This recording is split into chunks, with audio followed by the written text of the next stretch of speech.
ఈ public speaking స్కిల్ని కనుక మనం ఎన్హాన్స్ చేసుకోవాలి అంటే, స్టేజ్ ఫియర్ని అవాయిడ్ చేయాలి అంటే నేను మీకు కొన్ని టెక్నిక్స్ అనేవి అడ్వైస్ చేస్తాను.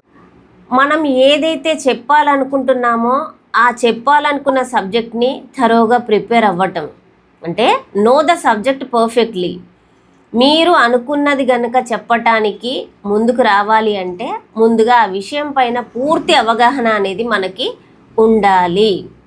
నెక్స్ట్ వస్తే stress is okay for some extent. Stress అవుతుంది, టెన్షన్ అవుతుంది అంటే కొన్నిసార్లు మనకి వచ్చే స్ట్రెస్ అయినా టెన్షన్ అయినా కూడా మనకి ఒక మంచి అనుభవాన్ని ఇస్తుంది. ఆ కాస్త భయం, ఆ కొంత స్ట్రెస్, పాజిటివ్ స్ట్రెస్ కనుక మనం ఫీల్ అవ్వగలిగితే అది మన బెటర్మెంట్కి ఛాన్స్ ఉంటుంది. అది మనల్ని పైకి లేచే విధంగా నడిపిస్తుంది. Next is don't focus on results, focus on subject. Results ఓరియంటేషన్లో కాకుండా సబ్జెక్ట్ ఓరియంటేషన్లో కనుక పనిచేయగలిగితే సబ్జెక్ట్ని పర్ఫెక్ట్గా నేర్చుకోగలుగుతాము. తర్వాత ఏం జరుగుతుందో, ఇప్పుడు ఇచ్చిన ప్రజెంటేషన్లో నాకు అప్లాజ్ వస్తుందో రాదో, ఎవరైనా ఏమైనా అనుకుంటారో, అంటే మేజర్గా ఇక్కడ మనం దేనికి భయపడతామంటే ఫియర్ ఆఫ్ జడ్జిమెంట్. ఎదుటి వాళ్ళు మనల్ని ఏమని జడ్జి చేస్తారో, మనల్ని అసెస్ చేస్తారు అన్న ఒక భయంతో మనకున్న ఎక్స్ప్రెషన్ని ప్రాపర్గా పట్టుకొని ముందుకు వెళ్ళలేకపోతాం.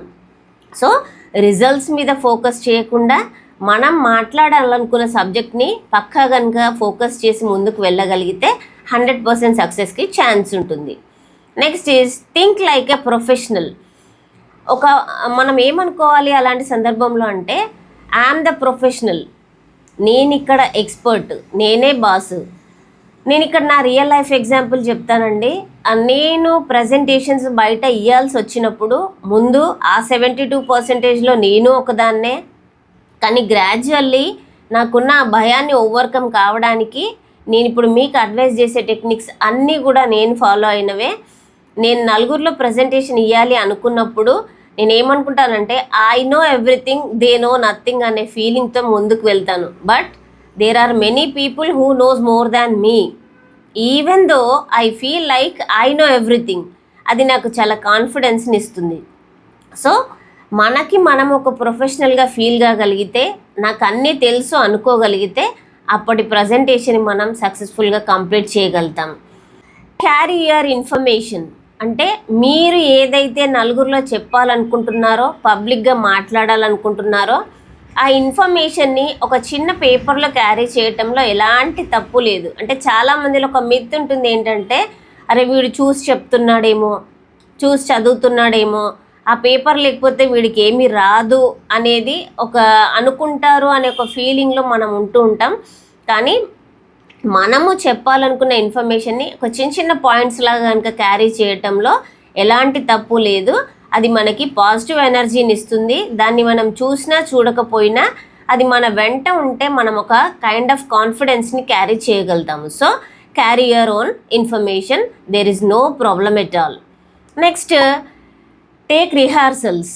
మనము వెళ్ళే కంటే ముందు, అంటే పబ్లిక్ స్పీకింగ్కి వెళ్ళే కంటే ముందు, స్టేజ్ ఎక్కే కంటే ముందు ఇంట్లో కానివ్వండి, ఫ్రెండ్స్తో కానివ్వండి, మీరు దాన్ని షేర్ చేసుకోవడానికి it's a kind of rehearsals చేయటంలో ఎలాంటి తప్పు లేదు. ఫ్రెండ్ని ఎదురుగా కూర్చోబెట్టుకోండి, మీరు అనుకున్నది వాడికి చెప్పి చూడండి.